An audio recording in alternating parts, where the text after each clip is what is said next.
Ok, bah Marc, on se retrouve ce matin là pour faire le point sur le leadership authentique, comme on aime bien le faire chaque année. Donc Marc et moi, on co-anime une formation et un parcours en ligne, une formation à l'Éco-Village de Pau qui s'appelle Vivre son leadership authentique. Et on s'est dit que ce serait bien déjà de rappeler ce qu'on veut dire par là, et puis de partager les dernières prises de conscience, les choses qu'on aimerait partager à notre communauté. Euh, Donc pour moi, le leadership authentique, alors les références que j'aime bien reciter à chaque fois quand même, c'est le flow de Mihai Csikszentmihalyi, donc un chercheur hongrois qui a étudié le bonheur, voilà, le plein épanouissement de la personne et qui allait questionner des personnes qui se considèrent comme extrêmement heureuses pour aller étudier quelles sont les clés, quelles sont les sources d'un tel bonheur. Ça d'une part, et de l'autre part, l'ikigai, la poursuite de l'ikigai qui est l'intersection idéale entre là où ce que j'aime faire, là où je suis compétent, euh, ce dont le monde a besoin et ce pourquoi je peux être payé. Et, euh, et la quête de l'intersection idéale de ces quatre, c'est l'ikigai.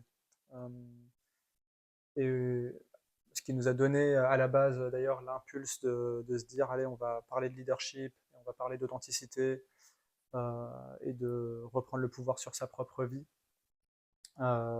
C'était surtout sur l'aspect faire vraiment ce qu'on aime faire, qui est un des pôles de l'ikigai qui a été un peu délaissé, euh, parce qu'on a été fortement conditionné pendant notre enfance à aller vers là où on est compétent et et à être inséré là où on produit le plus de valeur économique pour la société.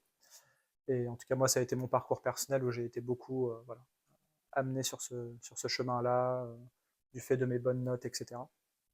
Et que retrouver mon leadership authentique, ça a nécessité de passer par une phase de remise en question et de rupture avec un certain passé pour vraiment pouvoir reprendre le lead sur ma vie. Et un des autres aspects où j'ai pu exprimer mon leadership, c'est que voilà, j'ai initié des collectifs, euh, voilà, j'ai créé des lieux hors du commun, donc l'école dynamique et l'éco-village de Pourgue, et des réseaux aussi de lieux. Et c'est sur ces initiatives que j'ai pu vraiment explorer ce que c'est que le leadership et les défis qui viennent avec. Donc c'est depuis cet espace que je vais parler aujourd'hui aussi.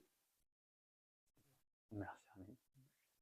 Eh bien, moi, effectivement, c'est de plus en plus simple pour moi de définir le leadership authentique comme étant créer une vie qui nous correspond davantage, avec ce partage de ce que tu disais, qui est effectivement sortir petit à petit des injonctions qu'on a, qui sont liées à nos conditionnements parentaux, familiaux, conditionnements de la société, pour petit à petit cheminer vers quelque chose qui est vraiment vivant pour nous, vraiment vibrant, qui fait plus part qui laisse la place à l'intuition, qui laisse la place à ce qui est vrai pour soi aujourd'hui, quitte à ce que ce soit pas notre vérité de demain ou une vérité absolue, mais voilà, quelque chose qui est parlant pour soi. Et dans cette quête, en fait, d'aller vers soi-même, moi, je suis parti presque à l'inverse de toi, Ramin, qui a créé des environnements, qui est parti sur recréer un monde extérieur qui te correspondait davantage. Moi, j'ai essayé de recréer un monde intérieur qui me correspondait plus avec le yoga, la méditation dans un premier temps. Et puis, chemin faisant, on s'est rencontrés un petit peu à mi-chemin et moi, je suis allé vers du coup plus d'extériorité, accompagner des entreprises, accompagner des particuliers à travers le coaching, la facilitation de processus de travail, facilitation d'intelligence collective pour voilà, faire bouger justement des écosystèmes. Donc, et aujourd'hui, finalement, on s'apporte tous les deux dans la dimension à la fois intérieure, dans la dimension extérieure, et on se partage nos meilleures pratiques. Donc, c'est vrai que la formation leadership authentique, c'est vraiment cette opportunité de goûter à nos expériences et, euh, et de vivre en fait ce leadership authentique pleinement. Et puis aujourd'hui, on s'est questionné sur les thèmes qu'on avait envie d'aborder pour cette petite causerie. Euh, et un thème qui nous est venu, c'était l'importance de prendre soin de soi en tant que leader. Un switch qui se passe quand je passe d'un statut, on va dire, d'employé ou quelqu'un qui suit des injonctions et s'insère en fait dans un cadre qui a déjà été prédéfini, et voilà, d'arriver à s'extraire, en tout cas au moins psychologiquement, de cette matrice, soit pour y œuvrer, continuer d'y œuvrer en conscience, soit carrément pour sortir et créer autre chose ou bifurquer. Quelle que soit la forme en fait que ça prend, c'est plutôt un état d'esprit, ce dont on est en train de parler. Mais du moment qu'on opère ce changement, il y a quelque chose en tout cas, qui s'est passé pour moi, qui était du domaine de voilà, beaucoup de transformations intérieures qui sont passées aussi, et pas mal inconsciemment. Et cette problématique de prendre soin de moi, c'est quelque chose que j'ai mis beaucoup de temps à prendre conscience que c'est quelque chose qui me manquait dans cette nouvelle posture.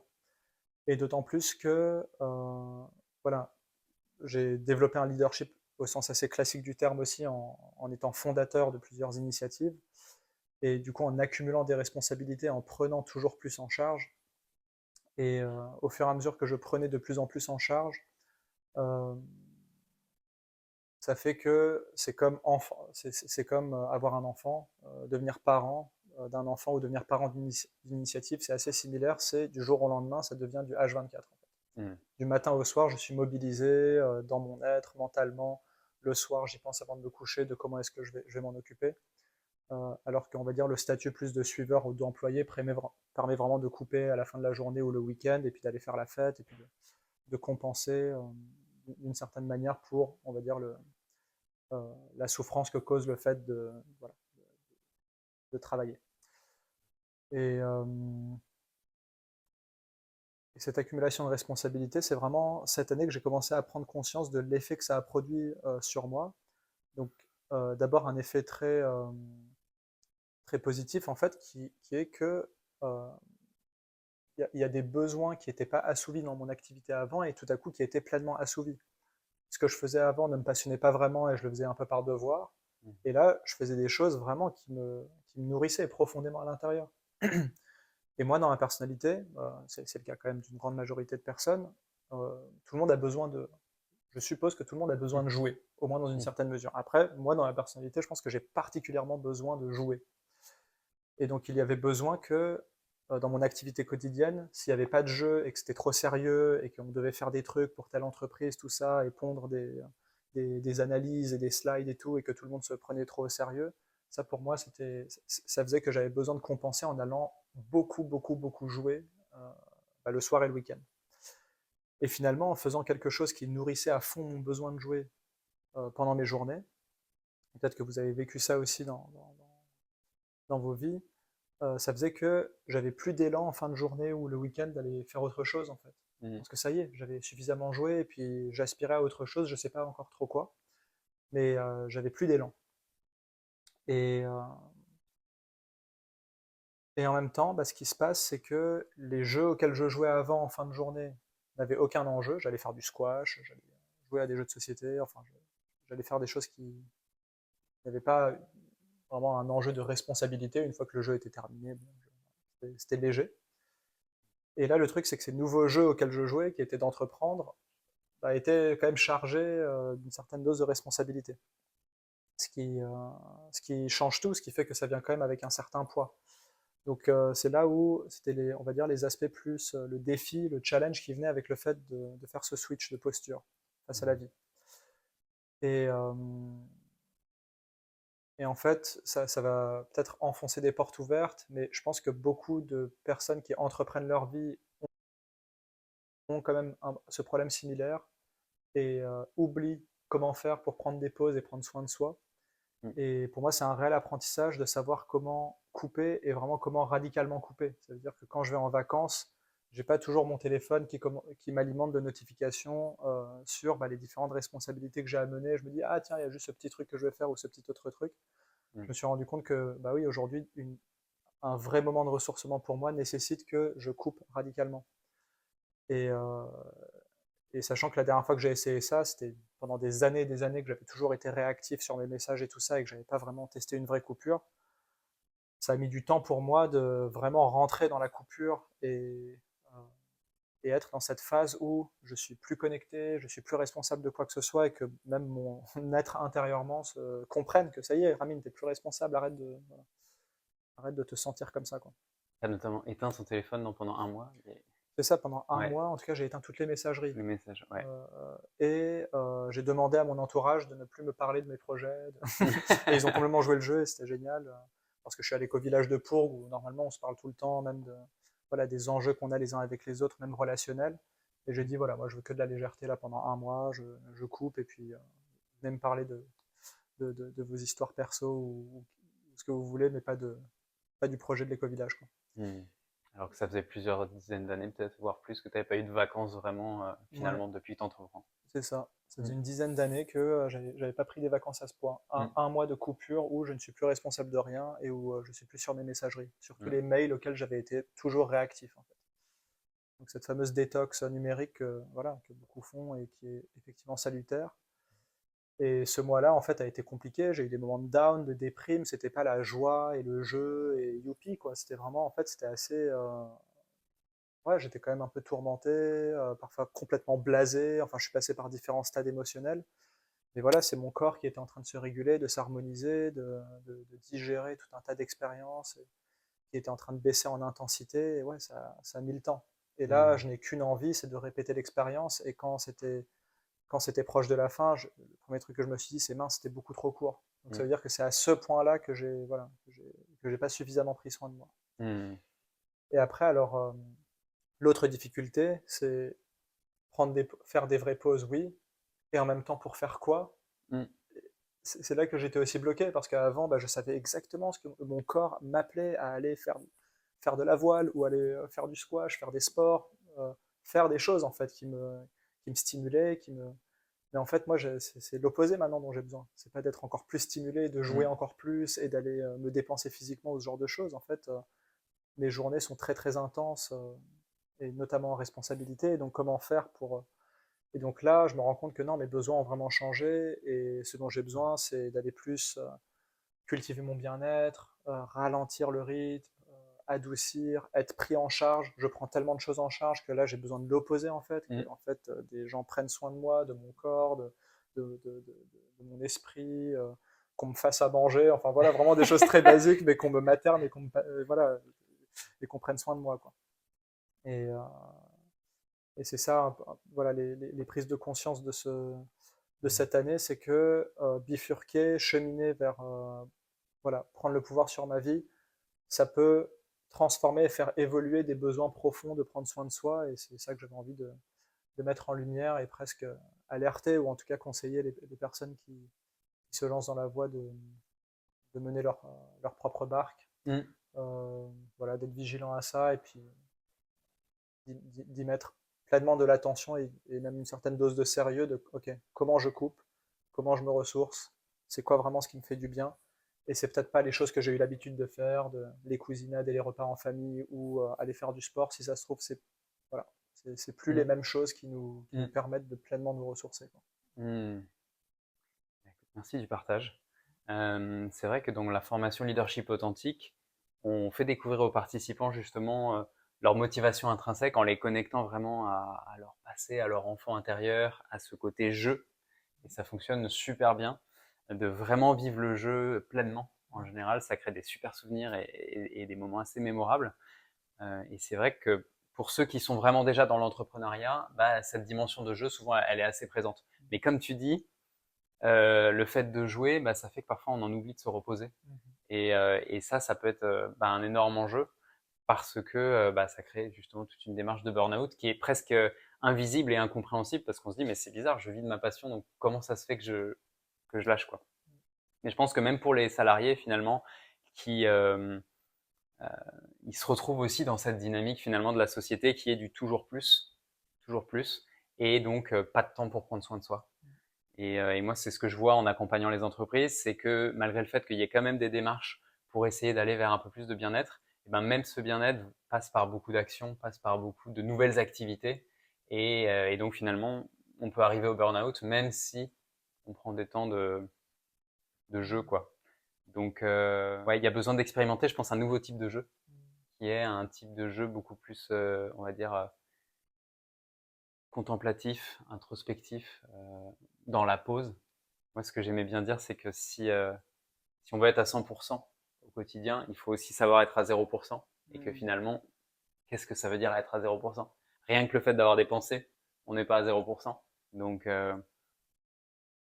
ouais, et aller explorer ça, moi, ça s'est beaucoup fait à travers le yoga et la méditation, où petit à petit, bah, je suis allé chercher ce 0%. Et j'ai bien observé que, en fait, je pensais être à 0% il y a 5 ans, j'étais à 30, quoi. Et j'estime toujours pas être capable d'aller à 0. Donc ça se fait petit à petit. Mais l'observation qui est hyper intéressante, c'est que bah, quand j'arrive à 15%, voilà, moi c'est plutôt le matin où je vais pratiquer, donc presque la nuit, pour justement avoir une vie d'entrepreneur après quand même assez intense et active. Et ben ça me fait aller jusqu'à 75-85% après. Et je vois une efficacité qui est décuplée.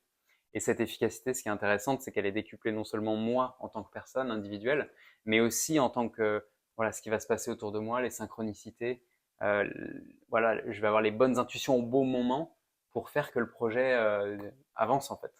Donc il y a un gain de temps énorme aussi en termes d'efficacité. Donc ça c'est pour motiver à prendre du repos. Mais au-delà de ça, c'est ce que tu disais, c'est prendre du repos, c'est aussi voilà lâcher un peu le système nerveux, faire que le corps puisse se détendre, se reposer. Et, et, et comme tu dis, c'est pas forcément agréable en fait de se reposer dans un premier temps parce qu'il peut y avoir une forme de détox où on va avoir voilà des émotions négatives qu'on mettait sous le tapis qui commencent à ressortir, un tas de pensées négatives qu'on mettait aussi sous le tapis parce qu'on pensait qu'à des projets qui nous passionnent qui commencent à faire surface, qui sont liés à nos passés, notre conditionnement et tout.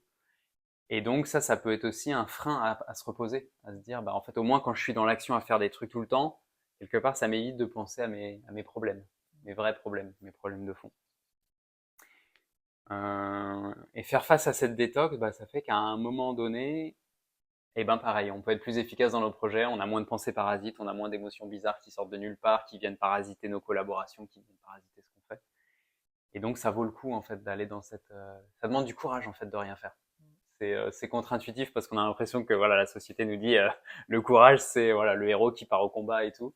Mais en fait le courage c'est aussi de se poser et de se rendre compte que bah, l'ennemi il est plus intérieur qu'extérieur en fait et qu'on a beaucoup tendance à projeter nos obstacles à l'extérieur. Non, c'est fou, pendant que je t'écoute, je me dis qu'il y a des gens qui sont en train de regarder cette vidéo, ils doivent nous prendre vraiment pour des malades. Genre, c'est qui ces gens qui doivent apprendre à prendre des vacances, alors que prendre des vacances, c'est juste naturel, c'est le truc le plus facile à faire, je suis pose sur une plage, et C'est ça. pourquoi est-ce que vous vous prenez la tête? Mais je pense que ça va résonner pour beaucoup d'autres personnes Ouais, qui vraiment vivent cette réalité. Et exactement. moi, ça résonne à fond pour moi, tout ce que tu es en train de dire. Et prendre des vacances, en fait, c'est justement pas aller se baigner tout le temps. Tu vois, finalement, parfois, prendre des vacances, c'est être dans des actions qui nous plaisent. Pour Mm. beaucoup de salariés, ça va être ça, en fait. Les vacances, c'est enfin faire des actions qui me plaisent. Mm. Mais là, c'est pas ça dont on parle, en fait. Mm. Et moi, j'ai beaucoup de gens que j'accompagne où, quand ils rentrent de vacances, ils disent, bon, bah, en fait, je suis encore plus crevé qu'au départ parce qu'en fait, ils ont dû s'occuper des enfants, ils ont dû, voilà, courir un peu partout, faire les courses, machin. Donc finalement, c'est juste remplacer des actions qui me plaisent pas par des actions qui me plaisent. Mm. Et là, c'est pas ça dont on Mm. parle en fait. C'est Mm. vraiment waouh, juste accepter de prendre du temps pour soi, de prendre du temps privilégié. Et c'est vrai que moi, dans cette dynamique-là, ce que j'ai envie d'introduire, c'est cette possibilité d'expérimenter. Et finalement, donc j'ai cofondé le Centre Nectar qui vise justement à laisser des espaces en travaillant sur sa santé, en travaillant sur son bien-être et en travaillant sur le déploiement de son potentiel, laisser des espaces d'expérimentation. Donc l'expérimentation, c'est cette possibilité de tester des choses et à travers quelques consignes, c'est-à-dire voilà quelques consignes en termes de nourriture, quelques consignes en termes de, bah, par exemple, yoga, méditation, quelques consignes en lien avec le coaching. Comment, si tu veux, aller expérimenter et voir ce que ça me fait. Qu'est-ce que ça me fait si je reste 20 minutes sans bouger? Qu'est-ce que ça me fait si je mange différemment, un peu plus de cru, un peu plus de fruits? Qu'est-ce que ça me fait si, au lieu de parler et de juger, bah, je vais écouter, être dans une écoute active? Et tout ça, finalement, ça va entraîner une forme de détox. Dans un premier temps, ça va être difficile, ça va changer les habitudes. Mais dans un deuxième temps, on va se rendre compte, waouh, en fait, j'ai plus d'énergie, plus d'élan. J'ai enfin la place de faire vraiment ce qui me plaît. Et mes actions partent d'un autre espace. Mm. Au lieu de partir depuis un espace de faut toujours faire parce qu'il y a toujours des trucs à faire, ben, on part d'un espace de ok, ça c'est ce qui est vivant, ce qui est vrai pour moi et les gens qui m'entourent.